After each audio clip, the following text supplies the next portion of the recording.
আচ্ছা ভাইয়া এটা কি দিলেন? এটা মুখটা যাতে ঠান্ডা হয়, এটা যাতে মুখটা ঠান্ডা হয় এর জন্য এটা দেওয়া, এবং এটা 30 মিনিট থাকবে, থাকার পর আমরা এটা মুখটা ক্লিন করে ছেড়ে দিব। দেখেন আমি কত সহজে কাজ করছি ভাই, একটু উঠে বসেন। উঠেন আপনি। আচ্ছা আপনি মন থেকে একটা সত্যি কথা বলবেন, আপনি ব্যথা কি এমন ব্যথা পাইছেন যেটাতে রক্ত ঝরে, প্রচুর ব্যথা, পাগল হয়ে যাইতেছেন? না ভাই এরকম কোনো ব্যথা নেই। ব্যথা লাগে নাই? না, যেহেতু লেজারের কাজ হালকা পিঁপড়ার কামড়ের মতো ব্যথা অনুভব হবে, এটা স্বাভাবিক। তবে আচ্ছা আচ্ছা। মূলত আমার কথা হচ্ছে এতটুকুই যে ভাই তো আর সব সময় বলে বলে আপনাদেরকে আসতে বলতে পারে না।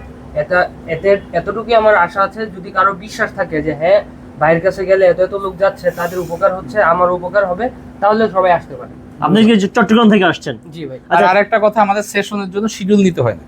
আপনারা যে কোনো জায়গায় যাবেন সেশনের জন্য শিডিউল নিতে হবেন, আজকে আসেন, কালকে আসেন, পরশু আসেন।